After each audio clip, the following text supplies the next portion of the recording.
Good morning बच्चों, welcome to translation video. आज के वीडियो में हम सॉल्व करेंगे वर्कशीट नंबर 19। और वर्कशीट नंबर 19 में हमको क्या करना है? हमको करना है इन्फिनेटिव का यूज़। किसका यूज़ करना है? इन्फिनेटिव वर्ब्स का यूज़ करना है। ठीक है, तो लेट मी टेल यू, इस वर्कशीट में 20 सेंटेंसेस हैं जो कि हिंदी में लिखे हुए हैं और वन बाय वन हम उनको इंग्लिश में ट्रांसलेट करेंगे और हर सेंटेंस में हम इन्फिनेटिव वर्ब को यूज़ करेंगे। ठीक है, तो उससे पहले आप एक बार रिवीजन कर लें कि इन्फिनेटिव वर्ब क्या होती हैं। देखिए, जो वर्ब होती है ना, जैसे हंसना, बोलना, रोना, सोना, खाना, पीना, ठीक, इनको हम इन्फिनेटिव वर्ब कहते हैं। और जब इनको हम ट्रांसलेट करते हैं तो इनकी जो इंग्लिश होती है उससे पहले हम टू लगा देते हैं। जैसे हंसना, टू लाफ, तो ये इन्फिनेटिव वर्ब है। रोना, टू वीप, ये भी इन्फिनेटिव वर्ब है। चलना, to walk, this is also an infinitive verb. ठीक है, तो ऐसे सेंटेंस में जहां पर भी ना, नी, ने के साथ जो भी वर्ब्स आएंगी उनको ट्रांसलेट करने के लिए हम टू का प्रयोग करेंगे। ठीक है, चलिए देखिए पहला सेंटेंस, झूठ बोलना पाप है। अब इसमें बताइए कि वर्ब कौन सी है? इसमें वर्ब है झूठ बोलना। ठीक है, अच्छा, अब इसको हम जेरेंट की तरह भी यूज कर सकते हैं और इन्फिनेटिव की तरह भी यूज कर सकते हैं। ठीक है, जेरेंट की तरह कैसे यूज करना है ये हमने लास्ट वीडियो में सीखा था, लेकिन यहाँ पर हम इन्फिनेटिव की तरह यूज करेंगे। ठीक है, तो झूठ बोलना पाप है, तो झूठ बोलने की इंग्लिश क्या होती है? टेल अ लाई। और जब हम इसको इन्फिनेटिव की तरह यूज करेंगे तो क्या हो जाएगी? To tell a lie. ठीक है, तो अब इसकी इंग्लिश हम ऐसे बना सकते हैं, टू टेल अ लाई है के लिए इज और पाप के लिए सिन, SIN, सिन।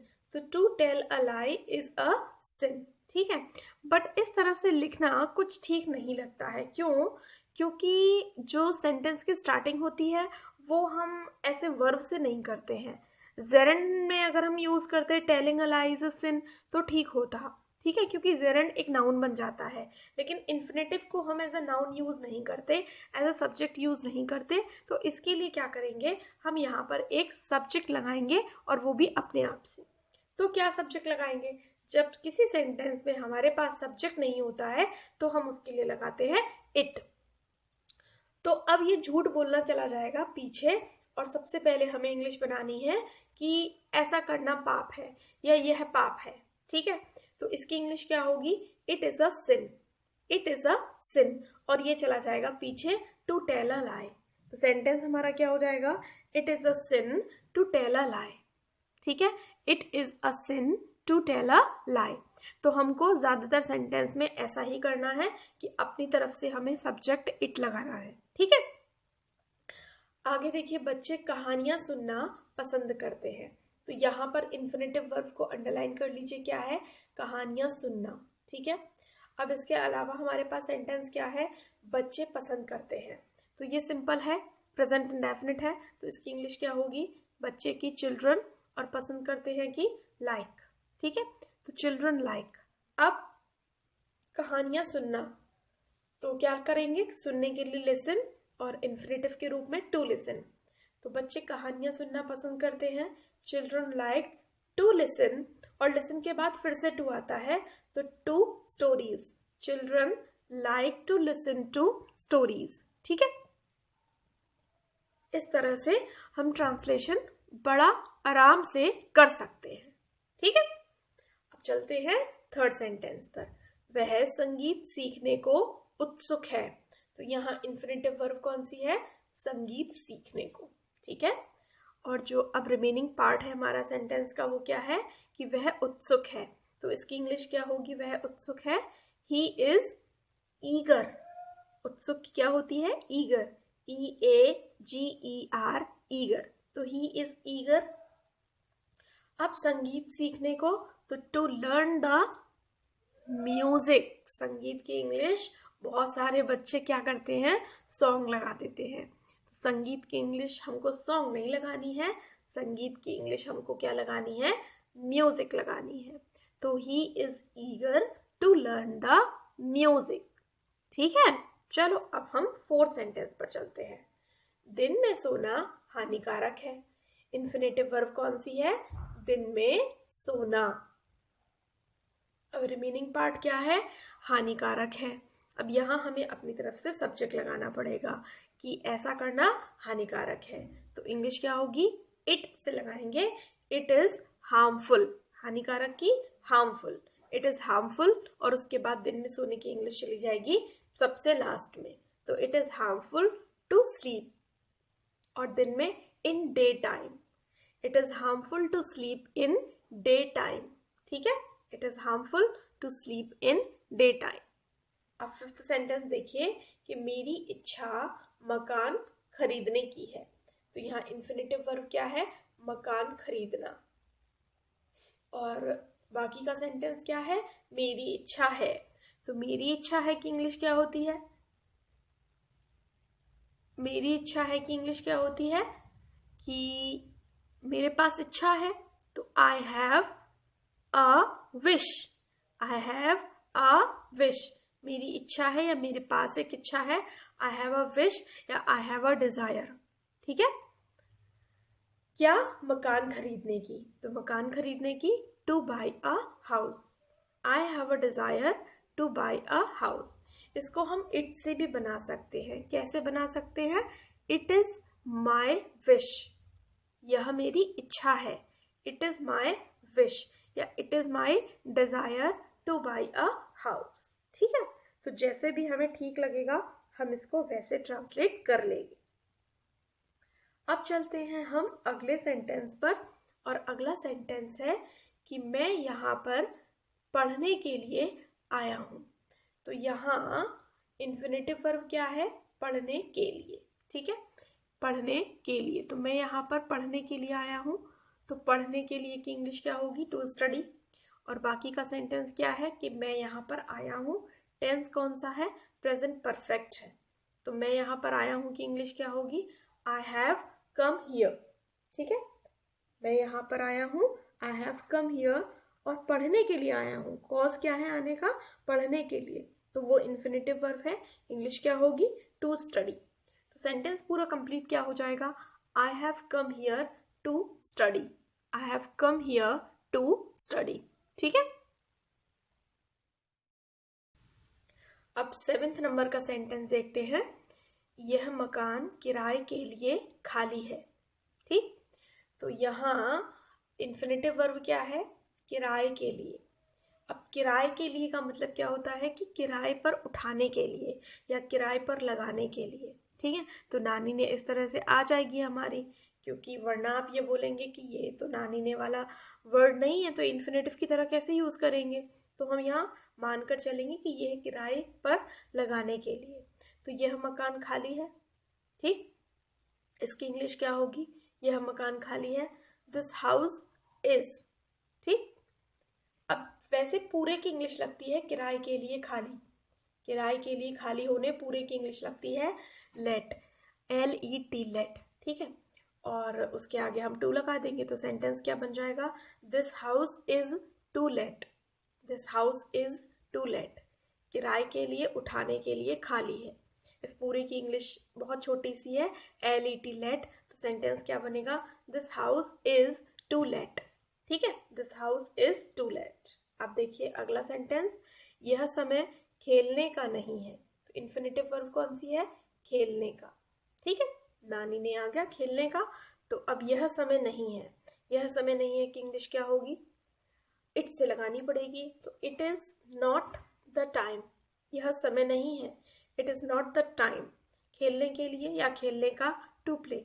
तो it is not the time to play. यह समय नहीं है। It is not the time to play. ठीक है, 9th सेंटेंस देखिए, यह व्यक्ति कठिन परिश्रम करने के लिए उपयुक्त नहीं है। तो इन्फिनेटिव वर्ब कौन सी है? कठिन परिश्रम करने के लिए। और बाकी का सेंटेंस क्या है? यह व्यक्ति उपयुक्त नहीं है। तो यह व्यक्ति, दिस पर्सन, उपयुक्त नहीं है, इज नॉट फिट। ठीक है, this person is not fit. This person is not proper या फिट, कुछ भी लगा सकते हैं हम। This person is not fit, अब कठिन परिश्रम करने के लिए, तो टू सबसे पहले लगाएंगे टू, और कठिन परिश्रम करने की इंग्लिश क्या होगी? टू डू हार्ड वर्क या टू वर्क हार्ड, दोनों में से कुछ भी लगा सकते हैं। अब एक बार पूरा सेंटेंस ध्यान से सुनिए। This person is not fit to do hard work. दूसरा है this person is not fit to work hard. तो मैंने आपको पहले भी समझाया है कि अगर आप डू लगाते हैं तो हार्ड वर्क लगाएंगे, और अगर आप डू नहीं लगाते हैं तो आप वर्क हार्ड लगाएंगे। टू के बाद पहले वर्ब आएगी और उसके बाद बाकी फिर कुछ भी और आएगा, ठीक है। 10th सेंटेंस देखिए, उसमें मेरी आज्ञा ना मानने का साहस है। तो इन्फिनेटिव वर्ब क्या है कि आज्ञा ना मानना, ठीक है, आज्ञा ना मानना, तो मेरी आज्ञा ना मानना, इतना बना दीजिए। तो उसमें साहस है, ये बचता है हमारे पास, तो उसमें साहस है मतलब उसके पास साहस है, तो ही हैज, साहस की क्या होती है? करेज, COURAGE, करेज, तो he has the courage, he has the करेज, ठीक है। अब क्या है, ये निगेटिव है, मेरी आज्ञा ना मानना, मेरी आज्ञा ना मानना। तो जब पॉजिटिव होता है तो टू लगाते हैं और नेगेटिव होता है तो नॉट टू लगाते हैं, ठीक है। तो he has the courage not to, और आज्ञा मानना ओबे, और मेरी मी, तो he has the courage not to obey me. Negative बन गया, he has the courage not to obey me, ठीक है। अब देखिए अगला सेंटेंस कि चाय पीना स्वास्थ्य के लिए हानिकारक है। सबसे पहले ढूंढिए कि इन्फिनेटिव वर्ब कौन सी है? चाय पीना, ठीक। इसको हम जेरंड की तरह भी यूज कर सकते हैं, drinking tea is not good for health, ठीक है। और इन्फिनेटिव की तरह यूज करेंगे तो क्या बनाएंगे? सब्जेक्ट लगाना पड़ेगा हमें, क्या लगाएंगे? इट इज हार्मफुल, स्वास्थ्य के लिए, for the health, it is harmful for the health चाय पीना, टू ड्रिंक टी, ठीक है। टू के साथ वर्ब की फर्स्ट फॉर्म आएगी, तो it is harmful for the health to drink tea, ये हो गया इसका ट्रांसलेशन। चलिए अगला सेंटेंस देखिए, तैरना अच्छा व्यायाम है। तो यहाँ ये जो तैरना है ये जेरंड की तरह भी बहुत अच्छे से यूज होता है, swimming is a good exercise, लेकिन हमको तो इन्फिनेटिव की तरह यूज करनी है, तो कैसे करेंगे? अच्छा व्यायाम है, इसके साथ सब्जेक्ट लगाएंगे, it is a good exercise, ठीक है। क्या लगाएंगे? It is a good exercise. अब तैरना टू स्विम, तो सेंटेंस क्या हो जाएगा? It is a good exercise to swim, it is a good exercise to swim, ठीक है। अब चले अगला सेंटेंस देखें। चलिए, मैं अंग्रेजी पढ़ना, कॉमा लिखना और सीखना चाहता हूँ। तो यहाँ देखिए ये पूरा का पूरा इन्फिनेटिव वाला पोर्शन है, अंग्रेजी पढ़ना, कॉमा लिखना और सीखना, ठीक है। इसको हम पूरे को इन्फिनेटिव में बनाएंगे। अब बाकी का सेंटेंस बचता है हमारे पास, मैं चाहता हूँ, आई वॉन्ट, प्रेजेंट इंडेफिनिट में आई वॉन्ट। अब बना दीजिए इन्फिनेटिव लगाकर, आई वॉन्ट टू लर्न, या पढ़ने के लिए read, I want to read, write and learn English, ठीक है। मैं अंग्रेजी को पढ़ना, लिखना और सीखना चाहता हूँ, तो I want to read, write and learn English, ठीक। इस तरह से सेंटेंस हमारा कंप्लीट हो जाएगा। अब चलते हैं हम 14 नंबर के सेंटेंस पर। वह सब्जी खरीदने के लिए बाजार जाएगा, तो यहाँ इन्फिनेटिव वर्ब कौन सी है? सब्जी खरीदने के लिए, ठीक है। अब बाकी का सेंटेंस क्या बचता है? वह बाजार जाएगा, कौन सा टेंस है? फ्यूचर इंडेफिनिट, इंग्लिश क्या होगी? He will go to market. तुरंत इतने छोटे छोटे सेंटेंस हैं कि इमीडिएटली हमको इंग्लिश की आनी चाहिए। वह बाजार जाएगा, he will go to market. अब क्या करने के लिए? सब्जी खरीदने के लिए, तो इन्फिनेटिव में क्या लगाएंगे? To buy the vegetables, he will go to market to buy the vegetables, ठीक है। चलिए अब सेंटेंस नंबर देखिए 15, माता पिता का सम्मान करना हमारा कर्तव्य है। तो यहाँ इन्फिनेटिव वर्ब क्या है? माता पिता का सम्मान करना। अब बाकी का सेंटेंस क्या है? हमारा कर्तव्य है, तो यहाँ हमें क्या करना है? इट लगाना पड़ेगा, तो हमारा कर्तव्य है इट इज आवर ड्यूटी, ठीक है। इट इज आवर ड्यूटी फिर आप इन्फिनेटिव लगा दीजिए, सम्मान करना, टू रेस्पेक्ट। माता पिता के लिए मदर फादर नहीं लगाते हैं, पेरेंट्स लगाते हैं, ठीक है। मैंने किसी बच्चे को पहली बार देखा था कि वो माता पिता के लिए मदर फादर लगा रहे हैं। बिलीव में मुझे बहुत हंसी आई थी, बहुत ज़्यादा हंसी आई थी। तो माता पिता के लिए पेरेंट्स लगाना है, PARENTS, ठीक है, मदर फादर नहीं लगाना। तो it is our duty to respect the parents, ठीक है। चलिए 60 नंबर पे आ जाइए। तुम्हारा भाई अब एक मधुर गीत गाने वाला है। तो यहाँ पर क्या है ना, मधुर गीत गाना, मधुर गीत गाना, ये जो है ना, ये है आपका इन्फिनेटिव गाना, ठीक है। अब बाकी का सेंटेंस क्या है कि तुम्हारा भाई अब करने वाला है, कुछ काम करने जा रहे हैं या कुछ काम करने वाले हैं, इस तरीके के जो सेंटेंस होते हैं उसकी इंग्लिश होती है इज गोइंग टू, ठीक है। इज गोइंग टू से, आर गोइंग टू से बनती है। तो your brother is going to ऐसे बनाएंगे, your brother is going to, उसके बाद टू तो लग ही गया है तो इन्फिनेटिव लगा देंगे। गाना सिंग और एक मधुर गीत, अ स्वीट सॉन्ग। तो your brother is going to sing a sweet song. तो यहाँ पर to sing a sweet song क्या है, एक पूरा का पूरा इन्फिनेटिव वर्ब वाला फ्रेज है, ठीक है। आगे देखिए, ईश्वर ने हमें काम करने के लिए 2 हाथ दिए हैं। तो इन्फिनेटिव वर्ब क्या है, काम करने के लिए, ठीक है। तो ईश्वर ने हमें 2 हाथ दिए हैं, ये सेंटेंस हमारा बचता है। तो गॉड हैज, अब हाथ में दिए हैं तो गिफ्ट लगा सकते हैं, God has gifted us 2 hands.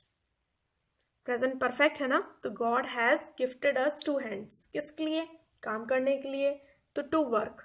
तो God has gifted us 2 hands to work, ये हो जाएगा हमारा सेंटेंस, ठीक है। 18 देखिए कि क्या आप तैरना जानते हैं, क्या आप तैरना जानते हैं। तो यहाँ पर तैरना जो है वो इन्फिनेटिव है, तो इतना बनाना है कि क्या आप जानते हैं, डू यू नो, क्या आप जानते हैं, डू यू नो। अब तैरना जानते हैं, इसको ऐसे बनाते हैं how to swim. Interrogative sentence में ऐसे टू स्विम लगाकर, do you know to swim लगाकर क्या क्या बनाते हैं, do you know how to swim, कैसे तैरा जाता है, do you know how to swim. तो यहाँ पर टू स्विम जो है ना वो एक इन्फिनेटिव है, ठीक है। तो सेंटेंस आपको याद रहेगा, do you know how to swim. 19 number का सेंटेंस देखिए, वह मोटरसाइकिल चलाना जानता है। मैं नहीं जानती, आप जानते हैं मोटरसाइकिल चलाना, नहीं आप भी अभी छोटे हैं। चलिए, तो यहाँ पर इन्फिनेटिव वर्ब क्या है, मोटरसाइकिल चलाना, ठीक।